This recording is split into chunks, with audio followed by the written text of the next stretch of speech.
Continuing on Radio Row here in Las Vegas, the Hoffman Show on the Team 980, always live as well on the free Odyssey app, and we are streaming on YouTube at the Team 980, where you see the well-dressed, I like that sweater, Dan Graziano with us from ESPN. Great to have you back on the show, and as a guy who's made his living in the NFC East, pretty good day to have you. I want to get into kind of some of the Ben Johnson background stuff, because you did a lot of reporting throughout the Commanders coaching search, and I actually have avoided that story mostly because there's a lot of feelings, as you might imagine, in DC on that. It's a little murky, too. Yeah, but if I had told you a year ago, pretend we were on Radio Row a year ago, that Brian Johnson would take something below an OC job a year later with the Commanders in the division, how surprised would you have been as we hear the news this morning that you and your colleagues reported that Johnson is headed to Washington? I would have said, well, what the heck happened in Philadelphia? Like, this was a guy on the rise, right? Like, he was talking about for head coach jobs. And the extent to which the Eagles season fell apart, I think, is the story there. So hopefully for his sake, that was a 2-month glitch in his career, and he can build it back up.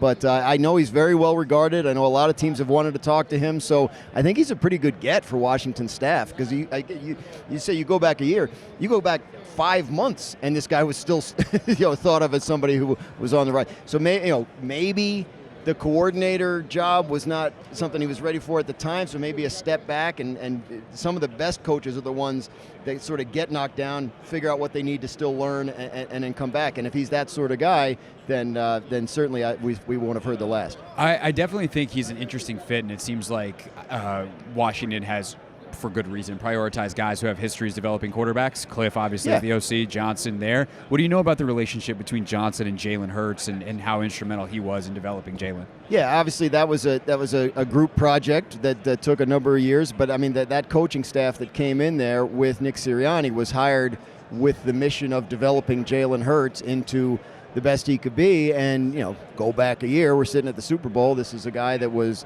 on top of the world, a quarter away from winning it. Months away from becoming, briefly, but still the highest paid player in the league. So success story there. And again, we'll find out next year whether this was a one-off for Philadelphia, whether they'll be back on top. But if you can ignore the way they finished this year and put Jalen Hurts' career into broader context, then yes, you have to give Brian Johnson credit for a success story there. Dan Graziano, ESPN. Along with other people. Yeah, obviously. for sure. Right. Dan Graziano, ESPN, is with us here on Radio Row. Make sure you're checking out all ESPN's coverage. They have a gigantic set over there. You guys are doing big stuff. Oh, that's McAfee. Yeah. Well, that's out of my just league. Pat? Yeah. Where's you guys? They have a setup over at, they're doing like NFL Live and stuff over at the Paris, the Beer Park, I think it's called, out in front of the Paris Hotel. So Beer Park in Las Vegas sounds like a place a lot I know. of bad I'm heading over there decisions this afternoon. I'm made. curious to see what that's all about. So you obviously are reporting on all these NFL coaching searches, and there was this narrative, whatever storyline, thought, truth at the time, I'm assuming, that's why you report it, that Ben Johnson was the favorite in Washington, and it feels like a lot of people were putting together the favorite status of Johnson as the favorite candidate. Washington is a preferred destination.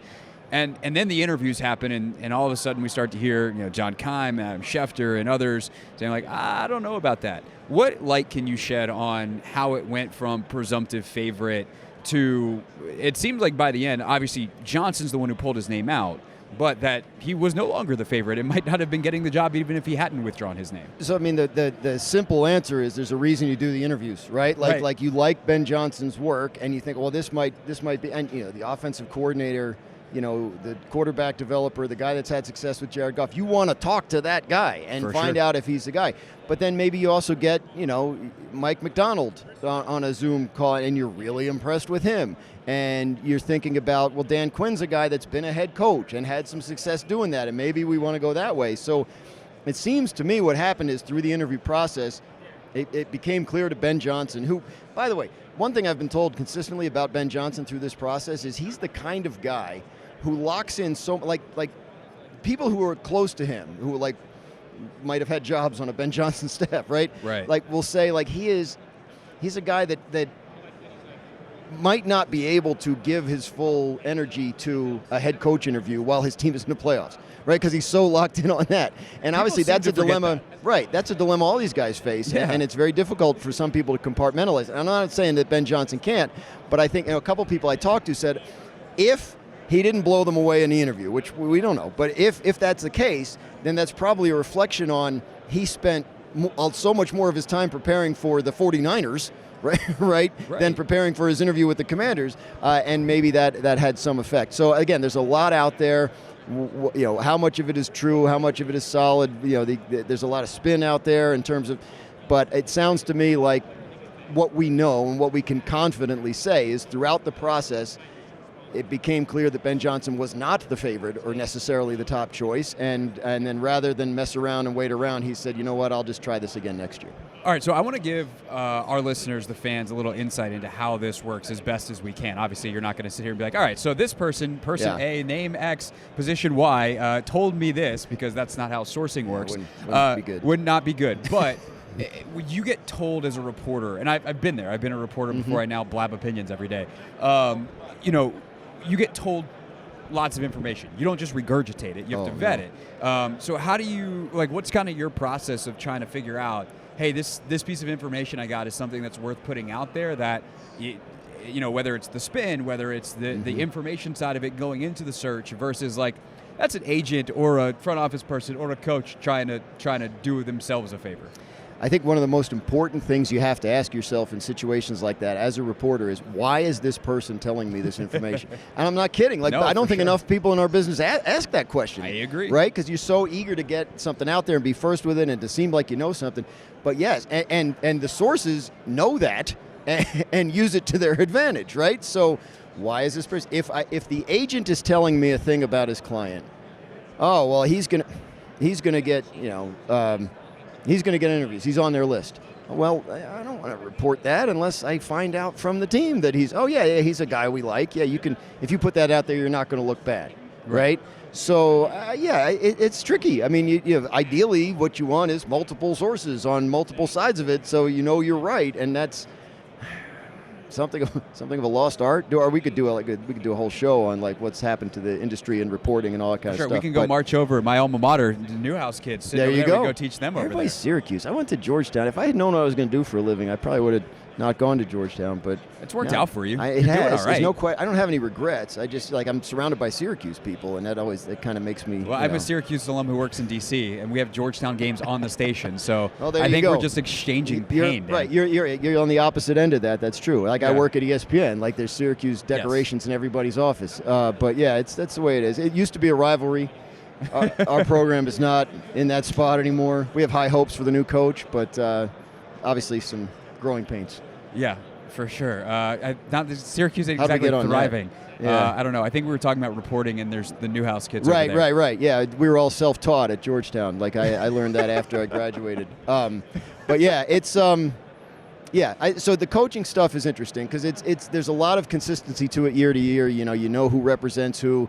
If you see something out there, you can kind of say to yourself, "Oh, I know where that's coming from," or I heard those exact words said to me 2 hours ago, and I didn't report them, but this other person is. Whoa, I wouldn't have gone with that. So yeah, it's the Wild West. Yeah, it definitely can be. Dan Graziano from ESPN. Let's just say Keim and I have been lamenting that via text message I can, often over the last couple of weeks. I can imagine those texts.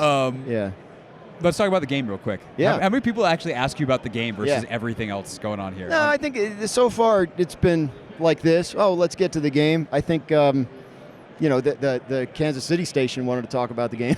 Yeah, that makes sense. Right. I got a San Francisco one coming up. I'm sure there'll be a lot about the game there. So yeah. Let's give you a little palate cleanser then to get you a amuse-bouche of Super Bowl 58 before you head over to the San Francisco folks. It feels like the momentum of the week is swinging, where the Chiefs, all of a sudden, people are like, oh, no, we're done betting against Mahomes. We tried that a couple times in this playoffs, and we feel like big, dumb idiots. I certainly feel that way. Yes. I feel myself being pulled towards Kansas City. Yes. You're saying yes, so you agree with that. Why is it just because Mahomes, or if you go on that San Francisco station, or you going, hey, guys, I think you're going to be okay? I mean, they have a chance to win. Obviously, they're a great team, but the Chiefs know how to win this game. Yeah. They won it last year, right?